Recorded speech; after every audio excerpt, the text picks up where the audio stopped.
Por penal. Estamos escuchando Comunas AM. Crónicas policiales por Edgardo Miller. Seguimos con más Comunas AM. ¿Para qué agregar más palabras si ya la locutora lo dijo muy bien? Está aquí Edgardo Miller. ¿Cómo le va? Hola Rodrigo, qué gusto, ¿cómo estás? Muy bien, muy bien. ¿Y crónicas, no marcianas, policiales? No, marcianas no. Claro. No sé, pero... Porque no es ciencia ficción. Pero te cuento algo. Sí. Si vos me decís si creo en los extraterrestres, Sí. en los ovnis, te digo que sí. Claro. Te No, digo- pero viste, crónica marcial de ciencia ficción. Acá me vas a traer algo que lamentablemente no es ciencia ficción. No, es un caso real, que es el caso de Carlos Menem Jr., el hijo de quien fuera presidente de la Nación en 2 oportunidades, el doctor Carlos Saúl Menem, un accidente que ocurrió el 15 de marzo de 1995, en plena campaña electoral de Carlos Menem para la reelección. Se había anotado en ese año para correr TC2000, tenía de compañero a Silvio Oltra, un avesado piloto. Decidieron viajar en helicóptero hacia Rosario y a la altura de Ramallo, un lugar muy de paso, inclusive está el monumento allí, engancha el helicóptero porque aparentemente la custodia venía por tierra y él venía jugando un poco con los patines, cosa que ya era habitual, ya lo hacía mucho en la costa, en Pinamar, de pasar por la playa. Cerca de los cables. Sí, pasaba el helicóptero siempre sobre las chicas de la playa, era tipo bastante audaz. Y lamentablemente el helicóptero se engancha, pega un giro para adelante, 2 giros que cruza la ruta y cae en el campo de enfrente. En el primer momento lo asisten 2 camioneros que pasaban. Lamentablemente ya no están ellos, pero el testimonio que grabó Raúl Maceda es un personaje fundamental aquí. Raúl Maceda era el único que tenía una cámara en Ramallo.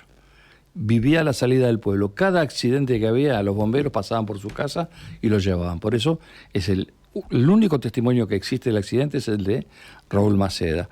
Bueno, Maceda los graba hablando donde dicen que en un momento determinado le dice vamos a cortarle los cinturones porque Carlitos Menem estaba vivo. Sí. Se está ahogando en nada. Sí, está el video, ¿no? Sí, está el video. Está el video. Bueno, lo cierto es que lo llevan a San Nicolás, donde lamentablemente fallece, y empieza una serie de conspiraciones respecto a lo que pasó con el hijo del presidente, que había sido un atentado.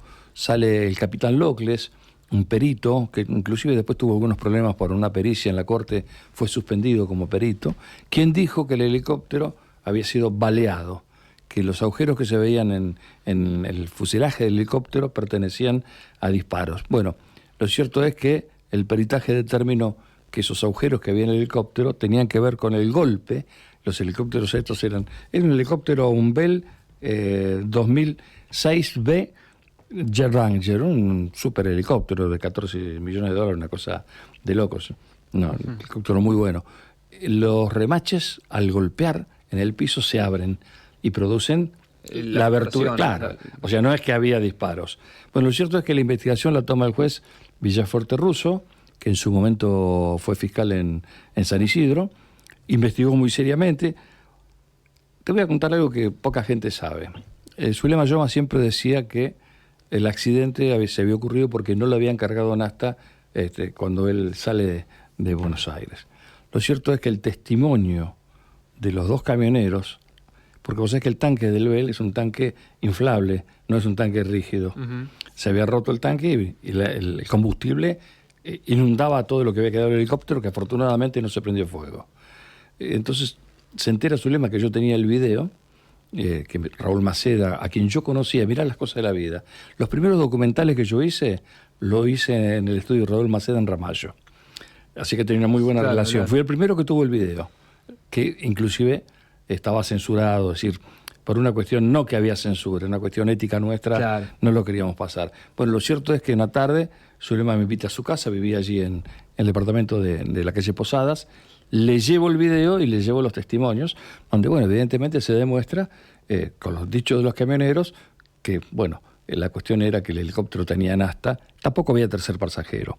Pero hay un dato fundamental. Cuando cae el helicóptero, cae a un campo donde estaba el cuidador del campo, un señor de apellido Lorenzo Siri, quien declara, y es la hoja que falta precisamente en el sumario de la investigación, donde él declara que ve como un gran pájaro que le cae encima y que, bueno, lo que logra ver es las personas dentro de lo que fue el helicóptero y una valija abierta, esa valija abierta que tenía sobrecitos de azúcar. Ujú. Bueno, eso desaparece, no está en la causa. Lorenzo Siri, el día de un cumpleaños, cuando cumplía años, cruza a la estación de servicio que está frente y es atropellado por un auto. El chofer es un señor de Tres Arroyos, está el video, el testimonio. Es decir, que todas las conspiraciones respecto a que los testigos fueron asesinados no son ciertos. Porque está el accidente, cruzó, estaba beodo el hombre, no vio el auto, es una ruta nacional. Bueno, lo cierto es que todo esto llevó a una investigación, estamos hablando de 31 años de investigación. Nunca se pudo demostrar que existió un atentado contra el hijo del presidente. ¿Zulema en qué se basaba para decir que había un atentado? Yo creo que Zulema tenía alguna información, no te olvides que si bien estaba separada, ya no estaba en la Quinta de Olivos, ya la Carpintero la había, por orden del presidente, le había hecho salir de la Quinta de Olivos, tenía buena información.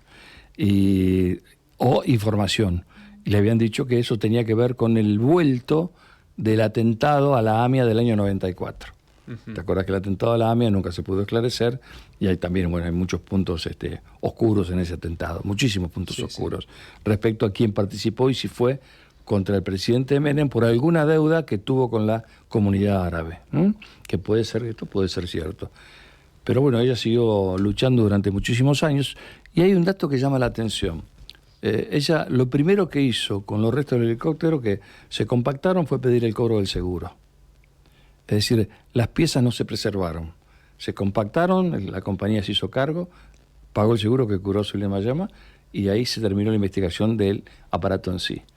Yo cubrí el velatorio de Silvio Oltra, Menem vino a las 4 de la mañana, y yo después charlé con Menem de este tema, estaba muy mal Menem, lo instaron a que siga con la campaña, después fue reelecto como presidente, pero lo cierto es que él nunca creyó lo del atentado.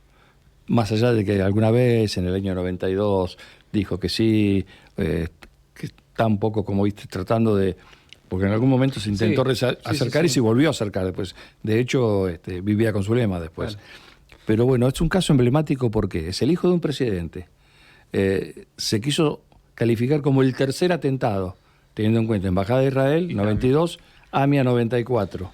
En realidad no fue el tercer atentado. Fue un accidente... Porque además, mira, una pericia que hicimos con un perito experto, piloto de helicóptero, me decía que cuando el helicóptero se destabiliza, no tenés que subirlo, tenés que bajarlo. Y lamentablemente, por falta de experiencia, porque si bien piloteaba, no tenía la experiencia de un piloto profesional, ¿él qué hizo? Lo quiso subir. Cuando lo quiere subir, el helicóptero da una vuelta para adelante, es decir, paralelo a la ruta para que la gente se ubique, y después da 2 vueltas en el aire hasta caer enfrente. Este caso es un caso notable, un caso que no tiene una sentencia definitiva en cuanto que hay... Ni lo tendrá, me parece. No, hay versiones encontradas. Y otro puntito chiquito, que tanto se habla, que es un tema judicial, es el tema de Gallo, el gendarme que estuvo detenido mucho tiempo en Venezuela. Digo, una reflexión, esto no es opinión, es una reflexión. Si uno ingresa a un país clandestinamente y tiene rango militar, ¿qué piensa el gobierno que lo encuentre y lo descubre? Sí, turismo lo está haciendo. Claro, si vos sos militar, es más, no hace falta ser militar. Si sos civil también tenés problemas muy serios. Entrá a Estados Unidos clandestino siendo militar a ver qué te pasa. Digo, a ver, no hay que confundir. Y me parece que además hay una cuestión que demuestra la falta de calidad institucional que tiene la Argentina. Porque si la Asociación del Fútbol Argentino tramita el regreso de un preso supuestamente, entre comillas, político, después el mismo gendarme lo niega, o sea, no lo reconoce. El gobierno se quiere hacer cargo citándolo, poniéndolo a las 4 de la mañana con la ministra Bullrich, ex ministra, para demostrar que el gobierno tenía que ver. Esa es la desprolijidad, el desorden institucional que hoy tiene la República Argentina. Como este caso, vamos a analizar durante todo el año los casos notables. Desde mi punto de vista, fue un accidente, pero la duda perdura. Si te llaman a vos como... Esto me relataste como periodista. Te llaman como abogado, defensor de quienes dicen... No querellante sería. Esto, sí, pero lo que dicen, esto no fue un atentado, fue un accidente. ¿Cuál es la justificación que vos decís, esto fue un accidente por tal y tal motivo? Porque para sintetizar... es fácil, es sencillo. El helicóptero no tiene ningún tipo de agujero de bala. No hay, porque la pericia dice que había elementos compatibles con los que se utilizan para fabricar proyectiles. Y no dice que había proyectiles. Claro. Después se explica muy bien que las perforaciones que tienen no pertenecen Los remaches. no pertenecen a precisamente a algún disparo, sino que por el contrario pertenecen a lo que es el fuselaje del helicóptero, el remache. Yo creo que no hay duda. Yo en esto directamente pediría el archivo de la causa porque, a ver, más allá de que hay que separar, está por un lado la justicia y por otro lado un presidente que tuvo mucho poder. Claro. Y que bueno, dentro de su gobierno se cometieron muchos errores y que evidentemente hay cosas que no se van a esclarecer nunca, el caso Cabeza que no está esclarecido, el caso Coppola que no está esclarecido, el atentado a la AMIA, fíjate vos que Yossi... La voladura. Claro. La voladura de la ciudad en Córdoba. Eso fue el 3 de noviembre de 1995. Claro. Ese algún día lo tratamos el caso. Bueno, ahí está. También. Pero bueno, tantas cosas que quedan en el tintero de la década del 90 también. Y la década del 90 fue una década muy viva, muy vivaz. Claro. Donde vos llegabas, yo estaba en Canal 9, y el productor te decía, toma, llévate 6, 7 lucas, andate a tal lado. Pasaban cosas todo el día y los canales y los medios disponían de recursos para que vos puedas viajar, cosa que hoy no pasa. Porque además en mi canal, en el 9, Romay era un tipo muy severo, muy severo. Jamás él permitía que la transmisión fuera de calidad. Yo creo que en esta época con un teléfono, si Romay ve al aire un teléfono se muere. Sí, claro. Se muere. Claro. Pero bueno, tenemos muchos casos irresueltos, olvidados, y que vamos a tratar de mantenerlos con vida, que tal vez, esto fue alguna vez, brevemente te lo digo, me llama Romay, yo estaba en Catamarca y me pide hacer un programa para cada martes a las 21 horas, recordar un caso judicial. Bueno. Lamentablemente, estando en Catamarca, el espacio lo utilizó mi amigo Chiche Helbum para hacer memoria. Bueno, ahí está. O sea, no tuviste que hacer la biopsia del extraterrestre. La última que me invitó Chiche a Crónica, quería que fuera abogado defensor del piropo. Ahí está. Gracias. Edgardo Miller pasó aquí por los micrófonos de Comunas AM y la semana que viene te tendremos Los jueves. de vuelta. El jueves que viene te tendremos de vuelta. Muchas gracias, Edgardo. Por favor. Seguimos con más Comunas AM.